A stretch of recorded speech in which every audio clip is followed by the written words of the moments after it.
하시죠. 네. 뭘 자료를 쭉 보면 봤는데 특별히 무슨 준비할 게 없더라고요. 그리고 또 그 자료에 저희들은 이제 뭐 언론 기사라든가 책을 통해서 우리 그 그냥 그 단편적 있으실 바 모르기 때문에 일단 뭐 또 이 외에도 이제 기억나시는 대로 말씀해 주시면 됩니다. 편하게. 또 진행하실 때 힘드시면 좀 쉬었다 하셔도 되고요. 이런 것은 뭐 한 예. 번에 될 성질도 또 아니고 예. 요걸 또 저 작년에 조선 TV에서 또 예, TV 조선 만들었잖아요. 1월 달에, 예, 예. 그래서 내가 나도 거기에 한 번 했는데 예. 그래서 내가 그 드라프트한 것을 가져왔으니까 예. 참고로 그걸 복사를 해가지고 예. 그걸 참고하시든지. 예. 감사합니다.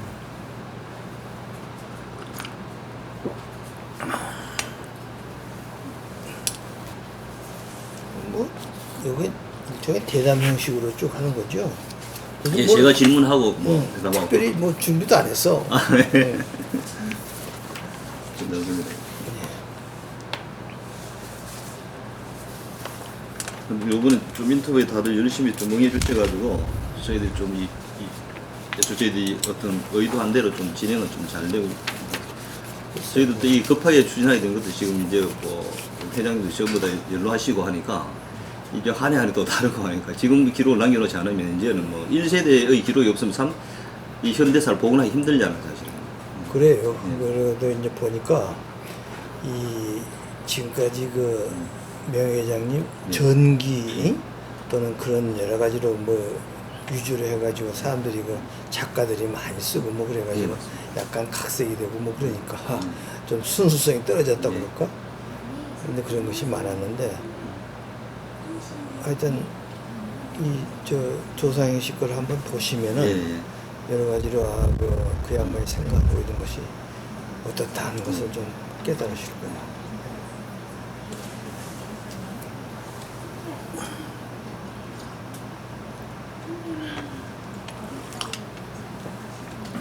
이제 뭐 말씀하세요. 뭐. 아, 예.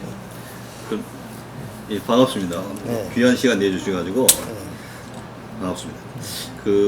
우리 이제 창업자 관련 어떤 그런 이 구슬 자구의 가장 중요한 어떤 의미는 우리 현대가 가지는 한국 근현대사의 어떤 그런 의미, 또 그런 기업을 일구는 이제 우리 정주영 창업자의 어떤 그런 그 국가관이라든가 또는 개인사라든가 이런 것도 굉장히 중요한 부분이고, 더더욱 중요한 건 저희들은 이제 그때 이제 같이 활동하셨던 주변에서 그런 분들의 기록이 앞으로 우리 후손들에게 지금 당장이 아니고 50, 100년, 200년 지나더라도 하나의 역사로 자리매김할 수 있다 저는 믿고 나름대로 의미를 가지고 이 사업을 시작하고 있습니다. 그럼 일단 우리 그 구슬 편을 위해서 일단 그 우리 회장님 구슬자라고 그러고 저희도 면담자, 우리 창업자 이런 식으로 용어를 정리해가 좀 진행하도록 그렇게 하겠습니다. 먼저 우리 구슬자 개인생에 대해서 몇 가지 여쭤보도록 하겠습니다. 이 구슬 유년 시절에 대해 좀 말씀해 주시겠습니까? 생년월일부터 해가지고 가정 환경 형편. 내가 나는 1940년 3월 출신인데 3월 출생인데 그때가 나는 시골에서 났어요. 예. 그 이제 나는 그 광주, 전라도 광주 옆에 그 저 곡성이라는 데가 있는데 예. 구례 곡성 있잖아요. 예. 거기 시골에 됐는데 그 할아버지가 그 일본 시대 때 그 이제 면장을 하시고 예. 아버지는 그 대구 사범으로 나오셔가지고 그 박정희 대통령하고 같이 나오셨대요. 아, 대구. 네, 대구 사범으로 나오셔가지고 그때부터 이제 국립학교 초등학교 그 선생을 하고 근데 그 장남이 되다 보니까 예. 할아버지가 그냥 그 도회지 못 나가게 하고 그 시골에서 쭉 그 고향에서 그 가정을 지켜라 그래가지고 거기서 쭉 학교에 계셨어요. 그 국민학교 선생하고 그래서 6.25 받고 그랬지. 그러니까 우리는 유년 시절은 주로 그냥 시골에서 쭉 그 크다가 6.25 사변 나고선 내가 5학년 때 6.25 사변 났어요. 예. 초등학교. 초등학교 5학년 때 6.25 사변이 나가지고 그때 이제 가을에 광주로 전학을 왔어요. 학교가 좀 붙어버렸으니까. 그래가지고 뭐 그냥 그 광주 합창국민학교 하는 데가 이제 그 제 아버지 대구사범 동기가 교장을 하고 계시는데 네. 거기 와가 전화 와서 이제 쭉 하고 거기에 저 서중학교 그다음에 광주 일고 그러고는 이제 대학을 갔지요.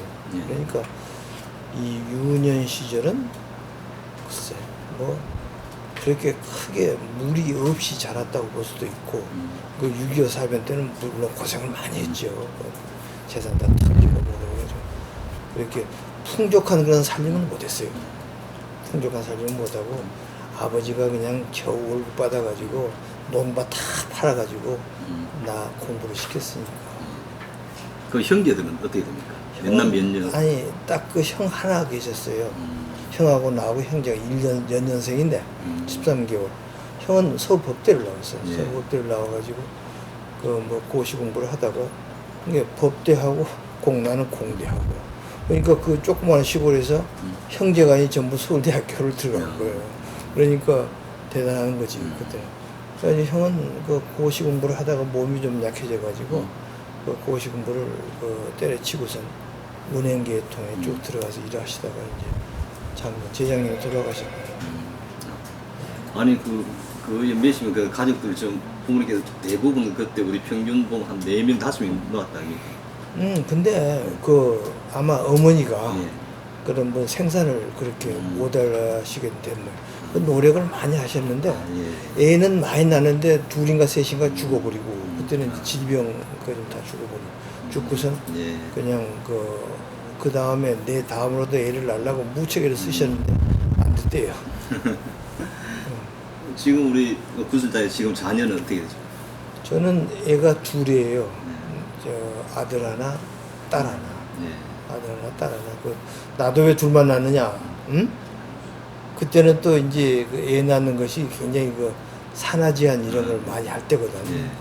그래가지고 명예회장한테 혼 한 번 났지. 응? 그 왜 애 둘만 낳느냐? 내가 명회장님하고 명회장 따로 출장을 갔어. 바레인 조선소 건설하는데. 갔는데 점심 식사를 하시다가 어이 그때 내가 상무야. 김상무. 얘가 몇이야? 그래서 둘입니다. 그랬더니 왜 둘밖에 안 나지? 또 날 거지? 그래서 아니요. 더 못 넣겠습니다. 근데 화를 그냥 벌컥 내시더라고요. 왜 둘밖에 안 나느냐고. 지금 저희들 둘 이상 가르칠 수가 없습니다. 그러니까 이 병신 같은 놈 나의 회장님한테 그 야단을 그때 맞았어. 점심 먹으면서 이 병신 같은 놈 아무것도 모르는 놈이 말이야. 응? 그런 소리 한다고. 근데 그때는 이제 산하제한 국가 시책에 응? 네가 뭐 되지도 못하게 말이지. 응? 국가 시책에 뭐 어떻게 해가지고 말 산하제한 한다고 둘만 낳고 안 낳으려고 그러냐. 그런 것은 이 먹고 살지 못하는 그런 사람들이 애만 많이 나가지고 그 정부에다가 그냥 부담만 주고 집만 주니까 그런 사람 보고 애를 적게 낳는 소리지. 당신 같은 사람들은 애를 낳아가지고 잘 키워서 그게 국가의 재산으로 만들어야 될 사람들인데 그게 잘못 생각한 거다 이게. 그래서 당장 나라고. 그래서 뭐라고 이해하고 나가서 하여튼 그런 애 뭐가 있어요. 둘 낳고 지금 애들 다 커가지고 이제 뭐 벌써 손자 손녀가 뭐 이제 대학교 들어갈 처지니까. 예. 그럼 학창 시절 중에 좀 기억에 남는 일 같은 게 있다는 말씀해 주시죠. 그때 우리 학창 시절은 참 무슨 기억이 남는다 뭐다 이런 거에 별로 없어요. 그래가지고 이제 고등학교, 중학교, 고등학교 때는 그때 6.25 그 싸움 박질하고 뭐 이럴 때니까 군대 가서 군대가 아니라 학도병 뭐 학교에서 뭐 훈련받고 그랬잖아요. 그런 정도고 우리 때는 무슨 그 운동을 많이 한다든가 뭔가 한다.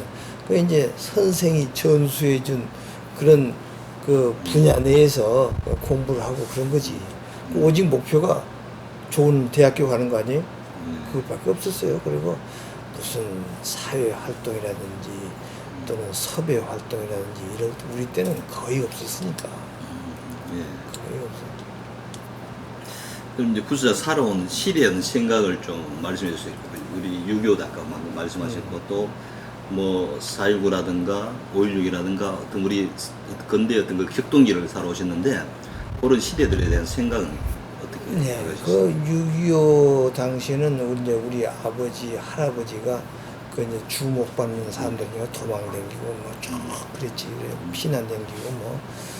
그래가지고 그 아버지가 잡혀가가지고 죽을 뻔도 하고 할아버지도 그냥 그 죽을 뻔도 하고 그랬는데 그건 용케 다 어떻게 피해 났어요. 그래가지고 그래서 이제 할아버지는 이제 곧 그 뭐 그냥 시골 아버지 그냥 그대로 계시고 중학교 고등학교 때 그러니까 이 그때는 이러한 그 시대적인 감각이 아주 그 뭐라고 전근대적인 예. 사고방식이라고 그럴까.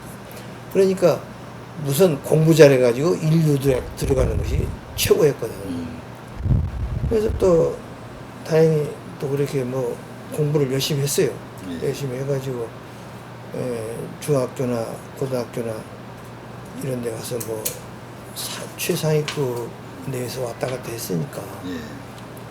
그래서 이제 거기서 이제 그 서중이라고 그러면 또 호남의 명문이니까 거기서 나오고서 이제 서울대학교를 들어갔지요. 서울대학교를 들어갔는데 내가 왜 토목과를 들어갔느냐. 예. 응? 그건 조금 내가 얘기를 해주고 예. 싶어요. 예. 우리 아버지가 이제 형제를 둘 있다고 그랬잖아요. 예.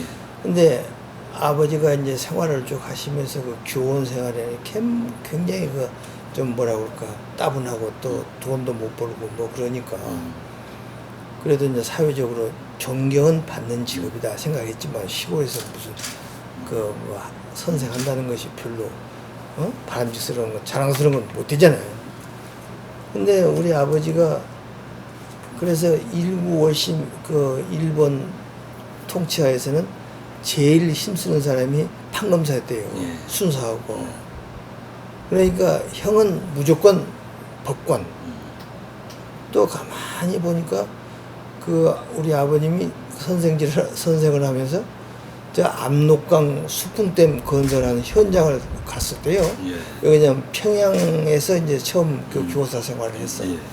그래 거기 가가지고 이 수풍댐을 가서 보니까 그 일본의 그 토목 기사가 큰 칼을 차고 그냥 현장 주의를 하는데 굉장히 멋있고 말이지.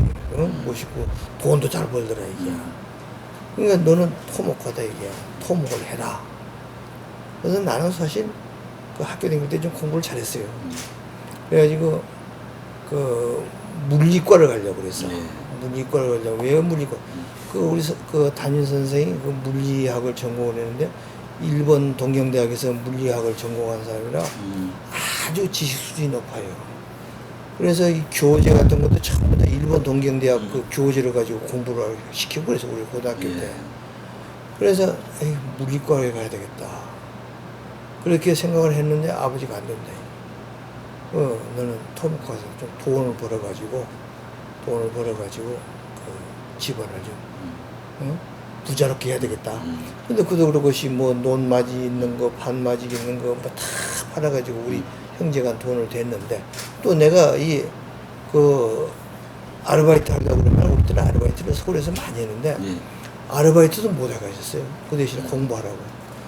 그래 논밥 팔아서 대줬으니까 내가 그렇게 할 수밖에 없는 거예요. 그래가지고 그 토목을 전공하게 된 사실은 그 토목을 하든지 그렇지 않으면 집안이 영 안 되면 육사 가려고 그랬어요. 왜냐면 돈이 없으니까. 근데 아버지가 안 된다 토목 가라고 그래서 그 토목을 쭉 했지. 내가 대학교 들어가니까 3학년 때 4.19가 났죠. 그 동숭동에서 그 자취를 하고 쭉 할머니하고 자취를 하고 있었는데 그때 이제 우리는 그 동숭동에 서울법대가 있었거든요. 법대 앞에서 그 버스가 공대 가는 그 학교 버스가 있었어요. 그래서 그걸 타고 이제 통학을 하는 거라.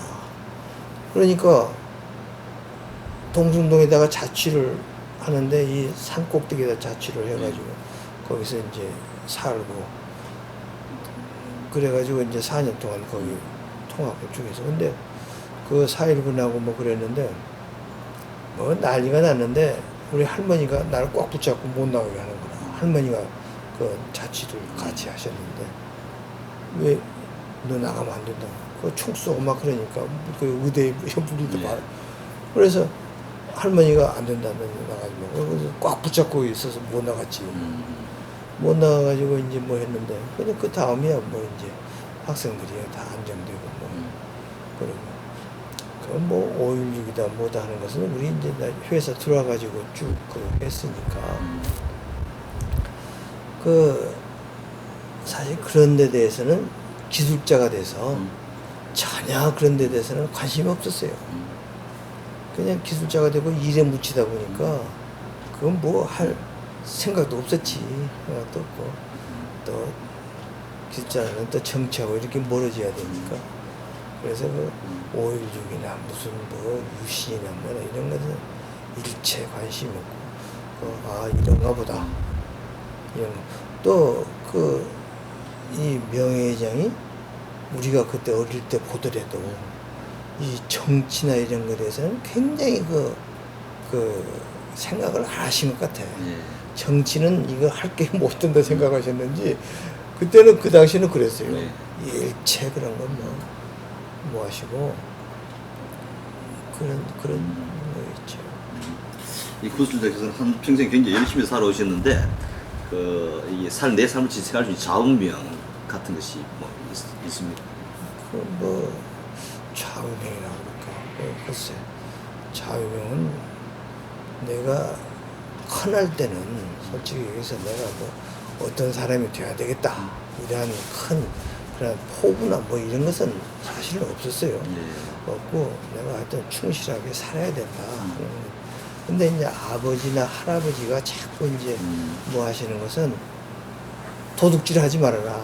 응? 도둑질 하지 말고 바르게 살아라 하는 것은 항상 강조를 하셨어요. 그러니까 내가 그 어릴 때부터 그러한 거 주입이 돼가지고 이 정직하고 모든 것을 갖다가 그 솔선수범해서 모든 것을 하고 성실하게 사는 거 이런 것이 네가 가져야 될 것이다 하는 것을 자꾸 주입을 했기 때문에 나는 평생 동안을 정직하고 순수하게 살았다고 나는 이렇게 봐요. 그래서 나는 내 모토가 정직하게 살자. 응? 그런 것이 뭐라고 그럴까? 다른 것은 없어요. 그래서 이 구슬은 취미 생활을 좀 꾸준히 하고 있는 게 있습니까? 젊을 때부터. 취미는 이제 내가 회사 다닐 때 예. 취미 생활을 즐길 만한 그런 솔직히 시간적 여유가 없었어요. 내가 62년도에 입사를 했는데 62년 4월 달에 내가 입사를 딱 했는데 4월 1일부로 발령을 받았어. 발령을 받아가지고 간 게 이제 군산비행장 그때 그 비행장 공사 무지개 컸습니다. 가서 뭐 일을 하고 뭐 하니까 그때부터 그냥 쭉 그 현장을 돌아다니고 또 나는 2, 3년 있다가 이제 거기 마치고 나와서 내가 대학을 나와가지고 말이야. 대학을 나와가지고 내가 이런 데 와서 노가다 생활을 하냐. 굉장히 좀 실망을 했어요. 그래가지고 군산비행장에서 1년 마치고 올라와가지고 나 그만두겠다고 그랬다고. 예? 그만두겠다고 그러니까 왜 선배들이 왜 그만두냐. 그래서 아이고 내가 뭐 이렇게 해가지고 어디 대학에서 4년 동안을 수석으로 나오는데 내가 그걸 뭘 이런 데 와서 이렇게 해야 되겠냐고 나가겠다 그러니까 1년만 참아라 그러더라고요. 그래서 그러면 어떻게 하죠? 그러면 하여튼 1년만 참아봐라. 그러면은 네 생각이 바꿔질지도 모른다. 그게 이제 내 직속 상관이 권기태 회장이었다고요. 그래서 나보다 그 양반이 6년 선배신데 해봐라. 그리고 또 다른 선배들이 나를 무지무지 아꼈어요. 그래가지고 너 여기 좀 있어봐라. 1년만 더 있거라. 그럼 어디 현장 보내주지? 저기 군사는 안 간다고 내가 그랬거든. 그랬더니 그러면은 여기 제2한강교, 어? 제2한강교가 그때 이제 새로 시작을 할 때예요. 예. 제2한강교 그 현장 내버립니다. 근데 어디 신입사원이 돼가지고 말이야, 지가 현장을 간다 안 간다 그러니까 그 되게 결심하게 생각하지 우리 사람들은. 그렇지만은 그 내 욕으로 그렇게 떨치지를 못하고 좋다 그러면 거기 내보낸다. 그래가지고 제2한강교 건설 그 현장을 나갔어요. 그 제2한강교를 나갔는데 그때는 이 그러한 큰 교량 공사를 해본 적이 없거든. 고령거다 뭐 했지만 그건 교량 다리도 아니니까. 제2한강교가 그게 길이가 한 1.5km 이상 되거든요. 그 강을 건너는 게. 강에다 그걸 놓는다는 게 참 우리나라 기술로서는 대단한 거라 그때. 예. 근데 이제 그때 시청이 감독인데 시청에도 그때 우리 선배들이 쭉 그 아주 그냥 그막 감독을 하셨는데 가서 보니까 무슨 그 학술적으로 이렇게 이론적으로 풀어나갈 사람이 하나도 없어. 근데 우리 현대도 그런 사람이 많이 뭐 서울대학교 나온 사람, 한양대학 나온 사람, 공기대 회장 같은 사람 참 이론적으로 발굴 싶고. 그거 가서 현장에 가서 그런 것을 다 해줄 사람이 몇몇 없는 거라. 그래서 이제 거기 가가지고 그 소장님이 그때 상무였었는데 당신 그런 거 소위 그 엔지니어링 쪽을 좀 담당을 해라. 그래서 알겠습니다. 그래서 엔지니어링 다 그죠 현장을 출하는데 그 뭐 시청 감독들도 그런 거 모르니까 그러니까 그 공사하는데 모든 관리, 응? 품질 관리라든지 무슨 엔지니어링 이런 것을 전부 다 누가 우리 쪽도 할 사람이 없고 시청 감독도 할 사람이 없고 그러니까 내가 다 했어요. 그러니까 감독은 감독대로 나를 좋아하고 또 우리는 우리대로 뭐라고 그래서 뭐 내가 사실 농땡이도 맞췄어요. 근데 그 뭐가지 잘하지를 못하고 시청 감독들은 나한테 배워가지고 거꾸로 이제 감독을 하는 거라. 그러니까 이제 그 선배들이니까 뭐 그냥 그런 대로 그렇게 해서 쭉 지났는데 하여튼 그러다 보니까 이 한 1, 2년 지나다 보니까 그거 안 되겠더라고요. 그런 대로 정이 들고 그냥 그래서 그냥 현대 쭉 있었죠. 그때는 이제 시청, 한전, 또 그 내무부 토목국이라는 데가 있어요. 그런 데가 이제 굉장히 좋은 직장이었지만 그냥 현대건설에 쭉 있게 됐죠. 네.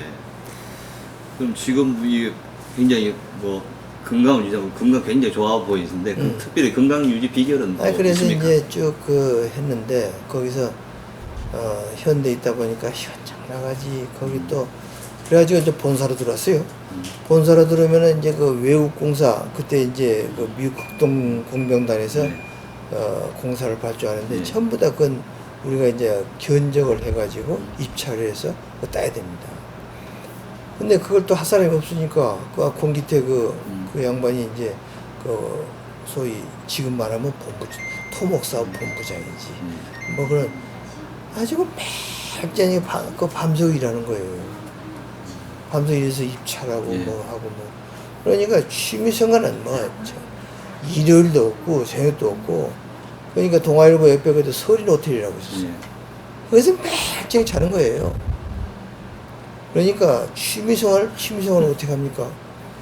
그래가지고 이제 쭉 그대로 지났는데 그래도 선천적으로는 그 건강을 가지고 있었고 그러다가 이제 그 회사가 이제 커지고 뭐하고 이제 조직이 짜여지고 뭐 그러니까 사람도 많고 여러 분야로 갈라지고 그러니까 여유가 생겨서 이제 틈틈이 한 것이 그 테니스를 했어요. 네.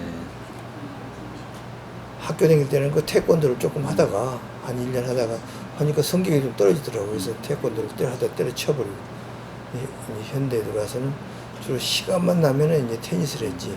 그때 이제 이명박 대통령, 네. 뭐 죽은 그 김정국 사장, 뭐 김용규 사장 이런 사람들 해가지고 테니스를 쭉 했고 골프도 시작을 못했어요. 나는요. 왜냐하면은 내가 그 해외 사업을 65년도부터 해외 사업에 관여하기 시작했으니까. 그래가지고 내가 해외 사업을 전담한 것이 65년도에 해가지고 태국 갔다 와, 태국 공사 갔다 와, 전적 참여해가지고 갔다 와서 1년 반 있다가 들어와가지고 본사에서 또 이제 견적하고 또 공사 따고 뭐 그랬는데, 그래가지고 75년부터 그래가지고 이제 본사 토목부를 내가 쭉 그 부장을 쭉 하면서 토목부를 좀 맡고 있었어요. 그래가지고 75년도에 이제 중동공사 그게 할 때까지는 쭉 이제 본사 그 주무부서장을 쭉 하다가 그때 이제 중동공사 견적을 하고 뭐하고 할 때 이제 글로 이제 휩쓸리게 됐지. 그래가지고 그때부터 쭉 해외 공사를 했으니까 그 시간적으로 그렇게 크게 없었고, 나뿐이 아니고 그때 토목 건축 해외를 전담한 사람들은 거의 뭐 그런 취미나 그런 운동을 못했어요. 그래서 이제 겨우 나중에 한 것이 언제가 하냐고 그러면, 난 솔직히 해서 골프를 말이지 93년도에 시작했어요. 저 명예회장 저 대통령 선거 떨어지고 그때 했다고요. 처음 그 에피소드를 또 나중에 이렇게. 그래서 특별히 그 취미 활동이라는지 무슨 뭐 예술이나 뭐 이런 것은 안 했고, 운동이라고 하는 것은 이제 테니스 쭉 하다가 그다음에 그 골프로 나중에는 좀 하고, 그래서 테니스는 쭉 했습니다.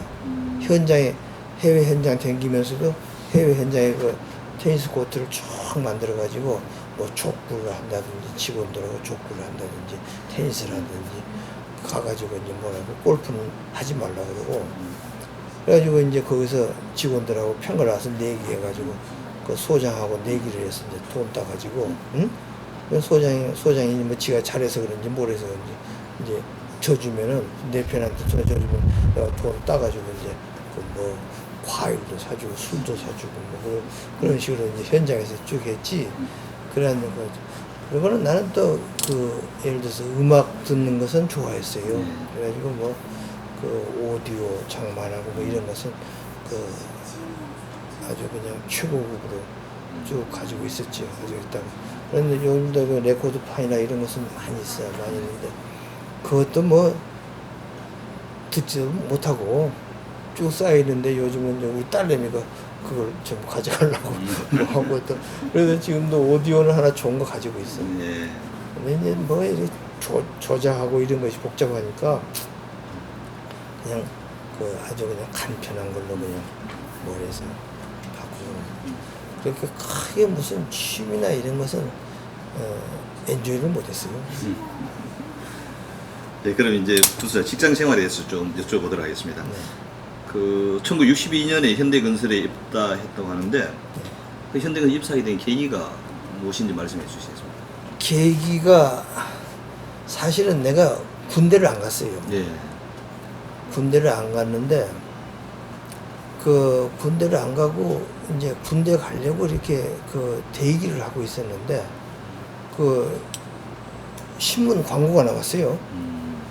신문 광고가 나왔는데 시골에 가 있는데 우리 육촌 동생이 형님 가서 현대건설 모집 광고가 나왔는데 가서 시험 한번 보시라고. 그래서 보니까 군대 병역 미필자도 모집을. 근데 그때 현대건설은 우선 인재를 모으기 위해서 얘는 우선 입사시켜 놓고 군대 갈 때는 휴직을 시켜줬어요. 갔다 와서 다시 근무하라고. 그래서 그냥 그래가지고 12월 30일 날 바로 그냥 올라왔죠. 올라와가지고 시험 보게 됐지. 그래가지고 그때 뭐 시험이라는 것은 자신 있었으니까 시험 봤어요. 그때 선배들이 뭐 현대 좋다, 뭐 한다, 뭐 오라고 그러더라고요. 그래서 알았다고. 그래가지고 현대에 왔어요. 그때는 사실 현대건설은 업계에서는 62년도에 1위로 올라섰지만은 그때 일이라고 해봤자 응? 누구 알아주는 사람도 없고 예. 그 사실은 이 제일 토목쟁이들이 가기 좋은 데가 서울시청이다. 서울시청. 왜? 서울시청 감도 좋거든. 무슨 소리인지 알겠지. 네. 그다음에 그 다음으로 이제 소위 권자에 앉을 때는 그 내무부 토목국이 있었어. 예. 건설부가 건설부 전신이지. 거기 또 가장 월급 많이 준 데는 한전이었다고. 한전.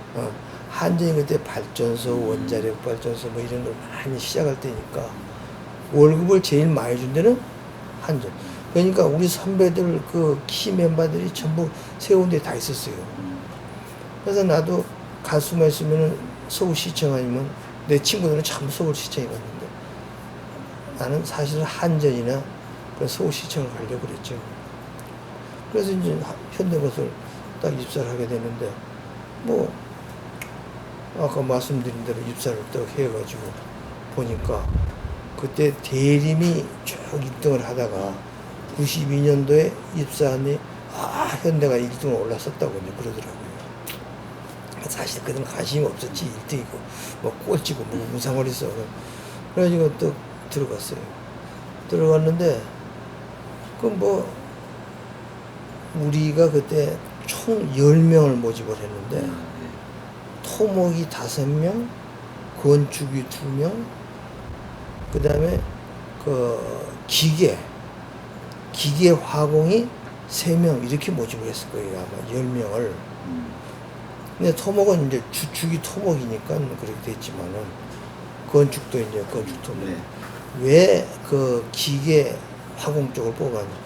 우리가 그 시멘트 공장을 단양 시멘트 네. 공장을 시작을 했다고요. 그래서 이제 기계하고 그 화공 쪽을 모집을 했어. 그 놈들은 그냥 다 나가버리고 토목도 나하고 딱 두 사람이 들어왔는데 다 나가버리고 나 혼자 남았어.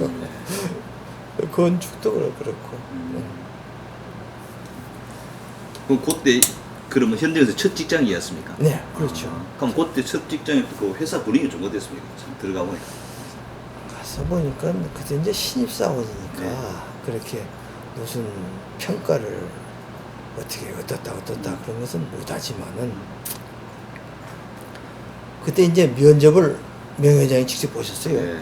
지금 보니까 명예회장이었어. 그래가지고 이제 명예회장 뭐 이렇게 쭉 그 이출임 회장, 전무 뭐 이런 분들이 쭉 앉아서 면접을 보시는데 내가 1번으로 딱 들어갔는데 그 물어보시는 게 말이야. 지금 생각하니까 명예회장이야. 그때 가만. 당신 월급 얼마 받으려고 그래? 한마디 물어보시는 게 그거라. 그러니까 이제 성적이다 뭐다 이런 건 다 이제 어태치가 됐을 테니까 당신 월급 얼마 받으려고 그래? 그래서 내가 그래서 하도 그 월급 저는 그 규정을 잘 모르겠습니다. 그래서 뭐 회사 규정대로 주시죠. 내가 그래 그 말에서 그래 됐어 나가. 딱 그 한마디 물어보시는 거예요.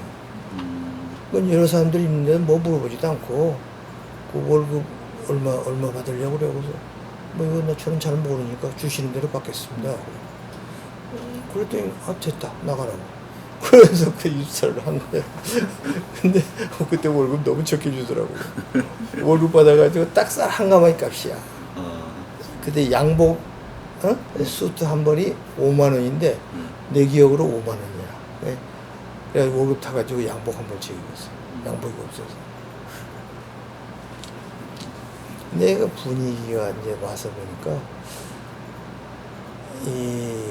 그때가 이제 활기는 넘쳐 있었어요. 예.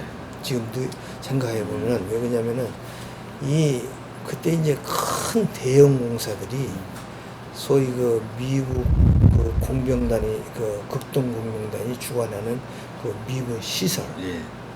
이런 것이 상상도 못합니다. 지금 그때는 예. 그 규모의 비행장 하나 건설하고 뭐 그냥 전국에 다 하지 뭐 그냥 군사시설 이런 것이 전부 한국군은 그게 뭐 아무것도 아니고 그 미 극동 공병단에서 발주하는 공사들이 무지 많이 나왔어요. 그래서 그런지 아주 그냥 뭐 전부 다 눈들이 그냥 반짝반짝 해가지고 그 공사를 확보를 해서 현장에 나갔다. 이런 그런 분위기고 그때 처음으로 무교동에 그 무교동 사업 그 모르실 거야. 무교동 사업을 준공을 해가지고 그 거기다가 이제 그 입사를 그 거기서 근무를 시작했답니다. 62년도에. 그러니까 우리가 들어가는 것이 그 새 무교동 빌딩에 입사를 한 거예요. 그러니까 빌딩도 깨끗하고 그때는 뭐 그 무교동에서 제일 컸으니까 동아일보는 저기 아래서 내려다 보이고 그러니까 뭐 빌딩 그렇게 졌지 1등으로 올랐었지 또 공사 많이 터지지 뭐 그러니까 전부 다 아주 그냥 그 생기들이 아주 벅차더라고요. 그래서 우리가 신입사원이니까 선배들 하는 거 가만히 보고 뭐 이렇게 하는데 매일 저녁 그 술 먹으러들 나가고 밥 먹으러들 나가고 일을 하면서 지금 생각하니까 일한 거야. 그 공사 따려고. 그러고 이제 며칠 있다가 뭐 훈련도 안 받고선 그냥 바로 현장 부임하려고 그러더라고요. 그래서 이제 그때가 이제 군산 비행장을 확보를 했어요. 그 미국의 비넬인가 거기에서 그때는 바이 아메리카노에서 미국 자본공사는 전부 다 미국 업체가 해야 되거든요. 그러니까 우리가 그게 하청으로 들어간 거지. 그래서 여기 가서 보니까 진짜 내려가라고. 그래서 또 내려갔죠. 내려가서 보니까 뭐 대단한 공사라. 근데 우리 나야 뭐 아무것도 모르니까 전 이론적인 그런 것만 마인드만 가지고 있으니까 현장 가서 보니까 이게 뭐 아주 그냥 소위 고급 엔지니어가 와서 할 장소가 아니더라고요. 그렇지만 어떻게 해. 그 시공하고는 완전히 다른 거예요. 와서 그냥 뭐 하고 혼났죠. 그래서 감독들이 전부 외국 사람들이네. 외국 사람들인데 그냥 욕먹고 뭐 그냥 과시도 많이 받고 이 한국에서 제일 큰 건설업체가 이 모양이냐 그지. 엔지니어도 없고 그러니까 소위 요즘 같으면 품질 관리인데 품질 관리를 할 엔지니어가 없어요. 그러니까 너 대학교 막 나오고 이런저런 공부했으니까 너 그거 맡아라 해가지고 그거 맡아. 그러니까 덴마크 감독인데 그놈한테 그냥 과시 받으면서 나중에는 그 사람들이 전부 다 우리를 가르쳐줘가지고 모든 분야의 시공법을 가르쳐줘가지고 우리를 시켜서 우리를 가르치면 또 우리가 잘 따라 하거든요. 이 감독들한테 배워서 그 공사를 전부 한 거예요. 근데 보니까 역시 현대 사람들이 물론 회장님 그런 뭐가 있지만은 아주 진취적으로 잘하더라고요. 지금 생각하면은.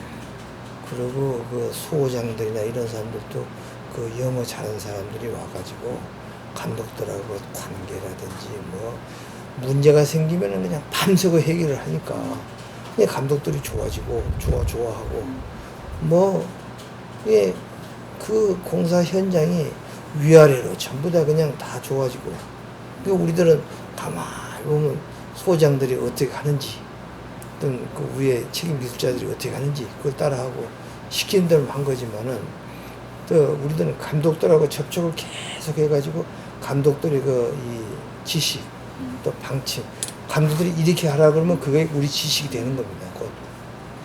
그렇게 해서 쭉 습득을 했죠. 그래가지고 아주 대단한 성공을 했어요. 그래서 이런 것은 뭐 참고가 될지 모르지만 그때 이제 환율이 말이지. 매일 자고 일어나면 뛰는 거라. 또 8월달 되니까 폐기율 하더라고요. 뭐 그러니까 그냥 우리는 달러로 받았으니까. 그거 어떻게 됐어요? 상상해 보세요. 그러니까 회사가 그렇게 큰 거지. 예. 그럼 이제 초기 현대건설 인력 채용은 다 그렇게 공채로 이루어졌습니까? 예, 우리 선배들이 있기는 있었는데, 공채로 들어왔다고 그래요. 공채로 들어왔다고 그러는데, 내가 볼 때는 한 2명, 3명 이렇게 그냥 그 스카우트 형식으로 예. 뭐 해서 그냥 입사하면은 받고 그러지. 우리 때 정식으로 이렇게 시험을 보고 면접을 하고 쭉 그런 것 같아요. 그럼 신문 광고를 내고 네. 시험을 보고 네, 면접까지 네. 보고. 근데 내 1년 선배도 하나 있었는데 그 양반도 시험을 봤다고 그래. 예. 시험을 봤다고 그러는데 뭐 어떻게 시험을 봤는지 어쩐지 모르겠어. 근데 하여튼 우리 때부터는 아주 매년 그 입사 시험을 봤어요. 계속 그 이후로. 그런데 그걸 아마 그 명 회장님이 그렇게 쭉 그 생각을 하신 것 같은데 그때는 이제 뭐 하면은 뭐 많이 들어오잖아요. 청탁이. 예. 그런 것을 배제하는 그런 그 아이디어 또 그렇게 해서 엘리트들을 뽑는다 이런 식으로 생각을 하신 거 아니냐. 근데 하여튼 그렇게 입사를 쭉 했어요. 그리고 다 도망가지만은 그런 대로 그 다 그렇게 채용할 때 제가 있을 때도 물론 이제 알선으로 들어온 사람이 있기는 있지만은 그렇게 뭐 많이 있지는 않고 그 사람들은 전부 다 몇 년 있다가 다 도태되고 그러는. 아까 입사해서 일꾼의 동기가 있었다 그러는데 지금 뭐 현업에 그 없어요. 역 가치는 아무도 없어요. 다 나가버리고 하여튼 내가 처음부터 끝까지 남은 사람 중에 하나야. 단 하나야. 그럼 나간 이유는 일이 너무 힘들었어. 아니 그 일이 힘든 것보다도 아까 내가 얘기한 것처럼 그 공무원 되기를 좋아했지. 공무원은 편하고 뭐 그때 뭐 그냥 갖다 주면 뭐 하고 그러니까 공무원을 가는 거 선호를 했죠. 선호를 하고 업자 생활을 하는 것은 사실은 선호를 안 했거든. 그러니까 나하고 같이 들어온 애들 또 다 나가버리고 아마 한 5년 제일 오래 있던 애들이 6, 7년. 근데 내 뒤로 이렇게 오는 사람들은 비교적 오래 있었어요.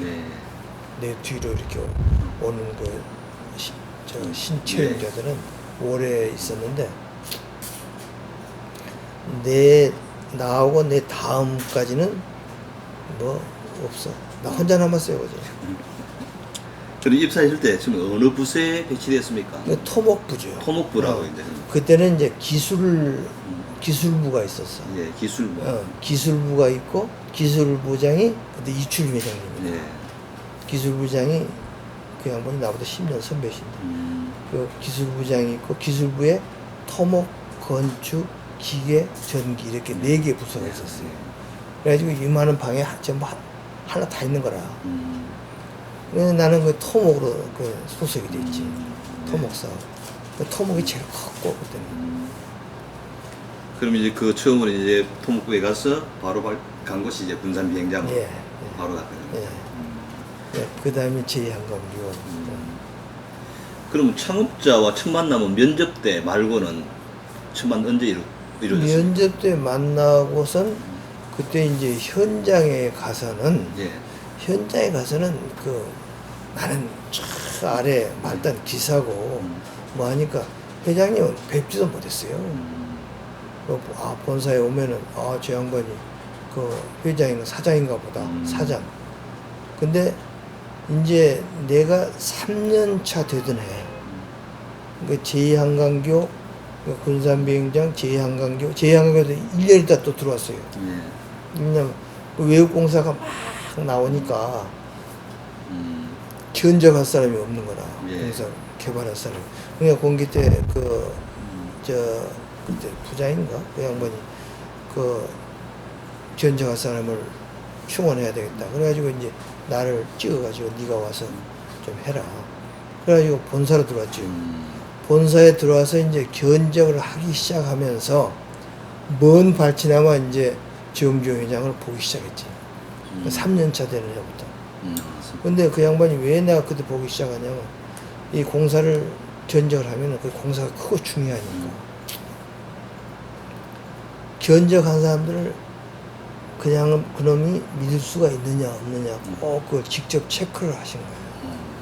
물론 이제 권기태 그 양반을 신용을 해가지고 다 그걸 맡기지만은 그런대로 틈틈이 내려보셔가지고 어떤 놈이 있나 이런 걸 보신 거예요. 그래가지고 그때 이제 저 양반이 사장이다 뭐다 하는 것을 확실히 알고 정 회장님이 나에 대해서도 그 암암리에 체크를 많이 하신 것 같아. 왜? 저놈이 믿을만하냐. 응?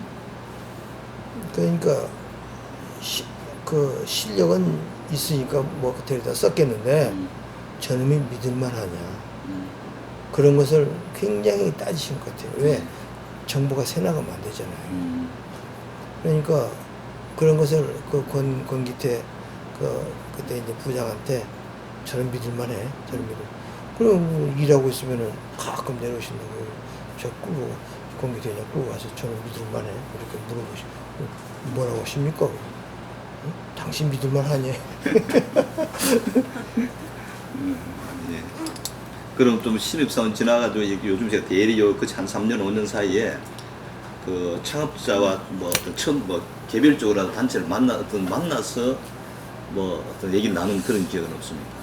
예, 제가 그런 그 창업자하고 직접 접촉하는 것은 그때도 회장님은 직접 그냥 댕기시고 뭐하고 그러니까 그렇게 뭐 이 사원들을 그렇게 불러서 뭐라고 그러지는 않았어요. 그러지는 안 하고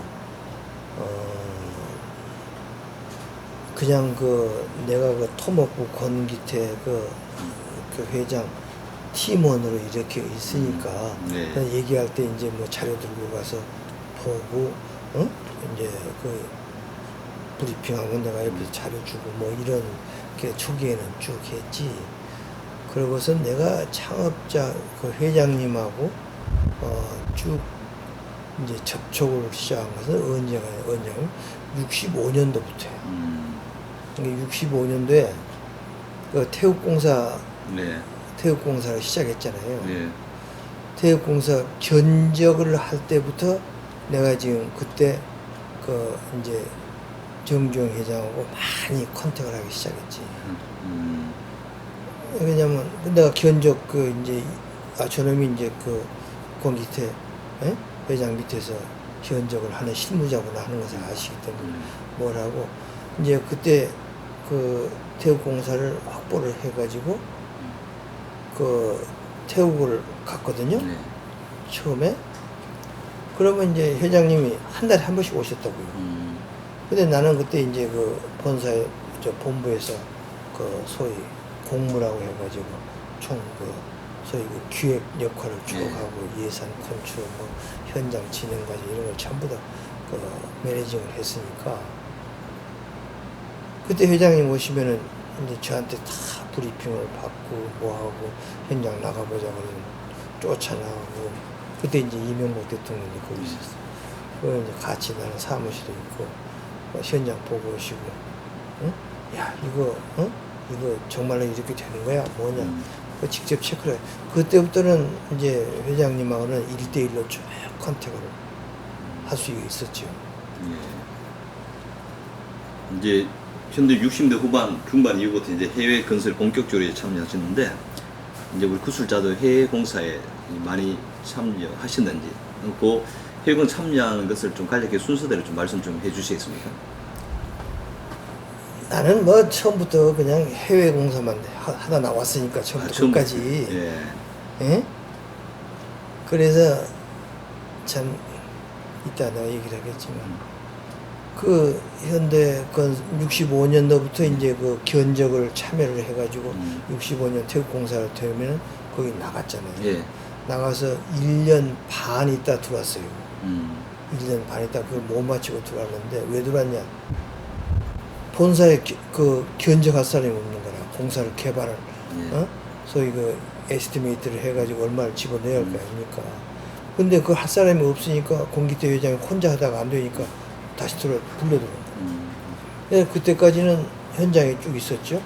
그때 이제 뭐가 있었냐 그러면 월남 준설공사가 나왔어요.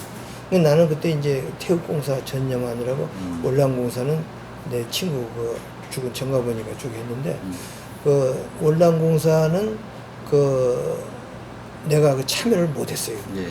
그 오직 그 당시에는 태국공사만 쭉 하고 태국공사만 쭉 하고 주로 이제 공사를 한 것이 이 국내 그 군 시설 공사.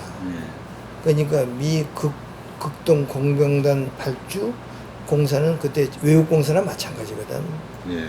그건 내가 관여 안 한 공사가 없어요. 그 권기태 그 회장하고 그래가지고 다 입찰해서 따고 뭐 하는.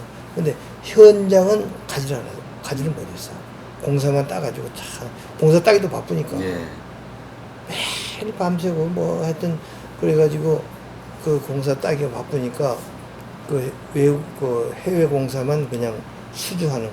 국내 공사는 그때 그 그냥 정책적으로 전부 다 하나씩 가져오는 거니까 그런 거 노력이 필요가 없어요. 예. 사실은 그 회장이 다 따오시는 거지.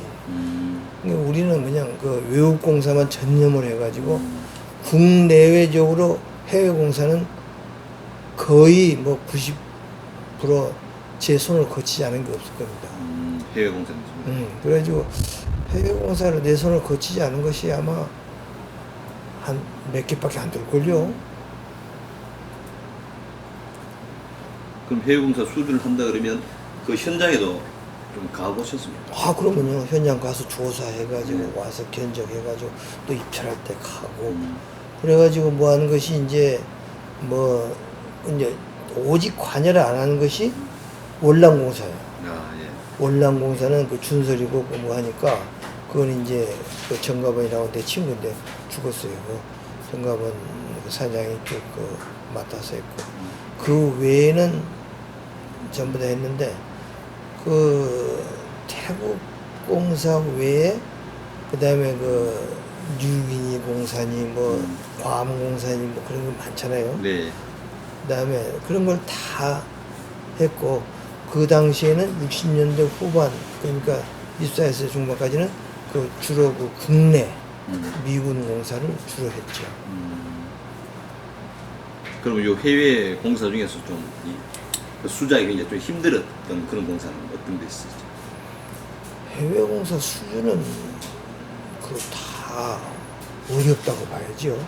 어렵다고 봐야하는데 이제 그 해외 공사가 그 내가 주동이 되다시피 한 공사가 이제 70년대 중반부터인데, 예. 응? 70년대 중반부터인데 그때가 이제 어디냐 그러면 그 바레인 조선소, 응? 예. 그다음에 그 사우디 이제 주베일 예. 항만공사, 응? 사우디 그 저 해군 기지, 응? 그다음에 그 이란의 그 여러 수리 조선소 뭐 이런 것이 쭉 그 나오는데 예. 그때부터 이제 본격적으로 그 해외 공사를 전담하게 된 거예요. 그 전까지는 그 본사의 그 토목부장으로서, 예. 토목부장으로서 이제 그 전체를 총괄하는 그런 지금 같으면 본부장이에요. 예. 그때는 토목부장이었거든. 예. 그 토목부장으로서 뭘 하고 이제 선배고 후배고 다 이제 그 인사관리 뭐 이런 것은 다 내가 현장 지원해주고 현장 사람 보내주고 하는 것은 다 그때 토목부장은 내가 했어요. 이제 울산 조선소가 시작될 때도 조선소의 그 모든 매닝이라든지 현장 지원 이런 것은 내가 본사에서 다 했으니까. 그러니까 그때부터 이제 소위 그 토목부장으로서의 그 모든 것을 다 살림을 했다고 봐도 되지요. 예. 실제로 그렇게 했고 내 위에 뭐 이사 상무가 있었지만은 그 사람들은 그 실무적인 일은 전혀 나한테 그냥 다 미루고 정책적인 그런 결정을 하신 분들이니까. 그럼 해외 수주 시에는 창업자는 별로 그렇게 관여가 깊지 않아요. 왜 다 관여하시죠? 관여해요. 그러면요. 그러니까 아까 말씀드린 그 국동공병단 공사도 예. 뭐 처음부터 끝까지 다 보시고 다 하고 모든 결정을 다 회장님 하시고 그다음에 울산 조선소가 이제 끝난 그 말기 무렵에 이제 해외 공사가 이제 사실 시작된 거거든요. 예. 근데 이제 파푸아뉴기니 그 저기 지하 발전소 그것은 회장님이 그렇게 크게 관여를 안 하셨어요. 예. 안 하셨지만은 이제 우리가 토목에서 그걸 따가지고 네. 성공적으로 수행을 했지. 근데 그때는 회장님이 조선소에 뭐 하시느라고 그런 데 대해서 신경을 쓸 시간이 없었어요. 근데 그것이 끝날 무렵에 이제 중동공사가 터졌거든. 예. 그래서 이제 그때부터 이제 명 회장이 직접 그 뛰시고 이제 직접 뭐 관여하시고 좀 그랬죠. 예. 저희들 자료를 보니까 1976 주베일 그 산업부 공사 당시에 이제 우리 창업자와 정인영 형제가는 좀 해외 공사에 대한 의견 차이로 좀 그 전에 예.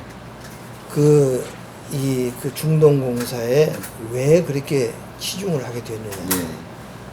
그런 것이 이제 아까 내가 좀 조상희 씨 그 책에도 조금 있어요. 예. 근데는 이제 중공업이 다 마무리가 됐는데 마무리되어 가는데 국내에서는 말이죠. 네. 공사가 없었어요. 국내 공사가. 군대 공사. 돈이 없으니까. 음. 그때 이 국내 그 경제 사정이라는 것은 아주 그냥 달러가 뭐 1,000불도 없었다는 거야. 그러니까 이걸 해야 되고 그러다 보니까 조선도 큰 조선소를 만들어놨는데 수주도 그렇게 뭐 잘 안 되고 일감도 부족하고 뭐 그러니까 이게 뭔가 이걸 갖다가 아주 아주 그냥 뭐라고 그래요 좀 차원이 다른 그런 컨셉을 가지고 이 기업을 하지 않으면 안 되겠다 이렇게 생각하신 것 같아요. 예. 그래야지 획기적인 그런 변화가 있어야지 이렇게 유지가 되고 뭐 현대고 이렇게 되지 또 나라가 또 살고 그러지 뭐 이렇게 국내에서 뭘 해가지고는 되지도 않겠다. 그래가지고 이제 중동공사가 발주가 되고 뭐 그러니까 그때 이제 우리가 자체적으로 할 때는 뭐 빠뿌아누기니 뭐 공사다 뭐 그 해봤자 몇 천만 불 공사니까 이건 게임이 안 되거든. 근데 그것이 그 당시에 또 그 국내 그 미군 시설 공사가 딱 끊어져 버리니까 하루아침에 군대 공사는 그렇잖아요. 예. 딱 해서 하루아침에 다 끊어져 버리구나. 그렇게 좋은 공사가 끊어져 버렸으니 먹고 살 채가 없는 그래서 이제 그 나는데 그 전에 이제 우리가 하기 시작한 것이 그 바레인 조선소예요. 예. 바레인 조선소가 나와가지고 이제 그 견적을 해라. 명예회장이 견적을 해라. 그런데 이제 그 태국하고 월남하고 이렇게 두 개 병행해서 공사를 하면서 태국 공사 미친 것을 월남 공사에 버려다가 넣었잖아요. 네. 그러다 유지가 됐는데 그때까지는 정인영 회장이 쭉 관여를 하셔가지고 네. 너는 해외 공사를 맡아라. 내가 다 국내. 하다 보니까 그건 뭐 별로 진척도 없고 말이에요. 뭐 그 빠뿌아누기니 남부공사 그 하나 몇 천만 불짜리 공사. 그러니까 정인영 회장은 그 해외 공사하는 것에 대해서 약간은 그 리럭턴트한 거야. 응? 왜 믿진다 이게 너희들 실력 가지고, 응? 태국 공사 믿었지 않냐 이게야. 그러니까 태국 공사가 530만 불 계약했는데 300만 불이 믿었어. 어? 그러니까 나도 그 견적의 원흉 중에 하나지만은 그렇게 해가지고 그때 회사가 망하죠. 월남이 없었으면은. 그래서 이제 그 조선에서 열심히 그걸 이제 조선이 거의 막바지에 들어가 있으니까 그 명회장님이 그 돌팔구로 찾기 위해서 중동공사를 하는데 그 바레인 수리조선소를 꼭 입찰을 해라. 그래가지고 모든 것을 이제 해외 공사를 말이지 현장 경험이 있다고 생각하는 조선소 팀에다가 오다를 해가지고 모든 해외 공사의 그 견적은 본사팀이 아니고 울산 팀이 주동이 돼서 그걸 해라. 그래가지고 울산 팀을 중심으로 해서 그걸 하고 본사 견적팀은 종으로 따라간 거예요. 모든 인력이라든지 필요한 것은 다 지원하지만은 주로 그 울산 팀이 주동이 돼서 해외 공사를 개발해라 해가지고 처음 시작한 게 저기에요. 그 바레인 조선소예요. 그렇지만 이제 그 울산 팀들은 국내에 뭔 익숙하지만은 해외 견적은 또 여러 가지로 다르니까 그래서 이제 실질적으로는 이제 내가 그 공사를 하고 그 견적을 하고 쭉 그랬죠. 하여튼 헤드는 그 조선팀이 한 거라. 조선팀이 이제 정갑은 부사장이 이제 그 주동이 돼가지고 뭘 하는데 실질적인 견적은 이제 우리 팀들이 가서 조인해가지고 다 하고 그래가지고 이제 모든 것을 우리 정갑원이하고 나하고 둘이 이제 협의를 해가지고 결정하고 뭐 좀 그런 거예요. 그래가지고 수리조선소를 했잖아요. 근데 수리조선소도 온 힘을 다 해가지고 꼭 조선소 건설하는 식으로 전력투구를 한 거라.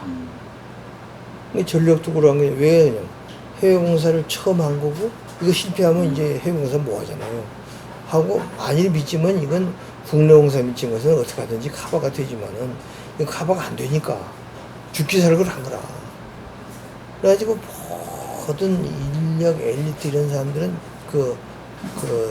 거기다가 투입을 해서 했어요. 그래가지고 그 일의 진행이라든지 일의 이런 것이 굉장히 성공적으로 올라갔거든요. 올라가서 그걸 그다음부터는 이제 해외공사를 주동을 해라. 근데 그 과정에서 이제 정인영 씨하고 이제 출혈이 생겼는데 꼭 그런 것에 항상 관심 있는 모양이지? 아니, 거기 기록도 많이 나왔어요. 나와가지고 이게 어떤 이제 저희들이 좀 그래, 입장을 정리할 필요가 있어요. 그렇습니다. 그래. 그게 다 그 책마다 그게 나오는데 예. 정인영 회장이 사실 반대를 심하게 하셨어요. 예. 그 발해 수리조선소를 수주하는 것을 굉장히 그 반대를 하시는데 그때는 정인영 사장께서 저기 그 해외 예.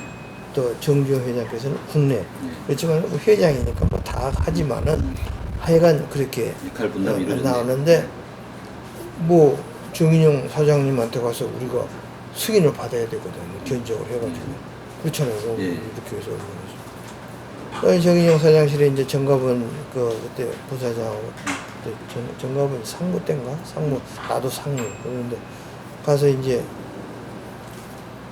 야 둘이 가자 나하고 동창이야 친구거든요. 그러니까 가서 가자 그래서 이제 그때 신문을 보시면서 쳐다보지도 않으시는 거야. 그래서 이거 입찰하러 가야 되겠습니다. 내가 너희들 입찰하지 말라고 그랬지. 그래서 예. 정인영 회장님은 저하고 잘 알아요. 정가부인은 잘 모르고 전 잘 알아요. 참 나라에 계셨는데 너 하지 말라고 그랬지. 왜 하려고 그래. 그래서 이번에 괜찮습니다. 저희들 울산에 상가하고 비슷한 거니까 저희들이 성공적으로 할 수가 있습니다. 그때 아니다 이거 너희들 태극공사 잘한다고 해가지고 망해 먹었는데 내가 태극공사만 시작하면 등에서 땀이 난단 말이야. 그러면서 하지 말라고 그러시더라고요. 그래서 딱 교체해 주십시오. 꼭 해야 되겠습니다. 명예회장이 하라고 그러는 거지? 그래서 명예회장이 아니고 회장입니다. 회장이 자꾸 하라고 해서 너희들 하는 거지? 그래서 우리는 뭐 이해 대답도 못하고 뭐 하여튼 이거 저희들이 모가지를 고르고 하겠습니다. 그래? 그래 이제 또 해주시더니 그냥 입찰서를 내니까 입찰서를 던져버리더라고요. 나는 입찰 반대니까 가서 회장 뭐 알아서 하든지 말든지 나는 안 해. 그 사인 안 하시더라고요. 어떻게 무슨 들고 와가지고 회장님한테 이렇게 뭐하니까 가서 입찰하겠습니다. 가라. 자기가 하여튼 지금 입찰해가지고 됐잖아요. 네, 그때부터는 입체 관여를 안 하셨어요. 그래가지고 근데 이제 그 형제간에 뭐 한 것은 뭐 나온 거 그대로 이제 그런 거고 우리가 아는 것은 그걸로서 딱 이제 해외 공사는 일체 관여를 안 하시고 또 그 다음에 한두 건 직접 그 정인영 회장이 호주의 그 비행장 공사 이런 게 나왔는데 공사는 선진국가 써야 된다. 그래가지고 또 나하고 공기대 사장하고 그 데리고 댕기면서 그 호주에 가서 공사를 하려고 무척 또 개인적으로 노력하셨어요. 근데 그냥 성공을 못했지. 응? 공사는 선진국가 써야 된다. 그런 사고방식을 가지고 계시고. 결국은 이제 정인영 회장은 그렇게 나가시고. 그건 정인영 회장도 참 머리가 좋으시고 예. 머리가 좋으시고 생각이 아주 그냥 그 모던화되신 분인데 그 양반은 공부를 많이 하셔서 그런가 봐. 그럼 당시 해외 진출에 대해서 구술자는 어떤 생각을 가지고 계셨습니까? 그때는요, 내가 그때는 사실 누구들은 지휘만 뭐 상무다 뭐 이런 거지. 어떻게 보면 나이가 그때 32살 뭐 33살 그랬거든. 우리가 그때 상무가 됐으니까 사실 그 주니어고 이런 국제 정세나 뭐 이런 기업의 운영 방침에서 우리가 아는 게 뭐가 있겠어요. 예. 사실은 우리가 뭘 알아가지고 뭐 했다 하는 것을 뭐 한다는 것은 그 거짓말이고 솔직히 해서 위에서 시키는 대로 한 거야. 예. 그렇지만은 그 당시에는 일이 없는데 어떡할게요. 일이 없으니까 일을 해야 되겠다. 또 그 파푸아뉴기니아 기아발전소나 이런 걸 해보니까 할만하다. 예. 이걸 해야 우리가 그 기술 습득이 되고 현대가 클 수 있다는 생각은 다 가지고 있었어요. 우리 실무자들은. 그래가지고 그냥 아주 열심히들 했죠. 그래가지고 이제 그 다음에 공사를 한 것이 사우디로 들어가요. 사우디로. 사우디에 공사가 많이 나오니까 사우디로 가서 공사를 하는데 그때 사우디로 가는 게 엄청 어려웠습니다. 바레인에서 비행기가 이렇게 그 왔다 갔다 하는데 그 비행기를 타기가 하늘의 별따기라. 예. 그럼 우리는 그 아랍 갈프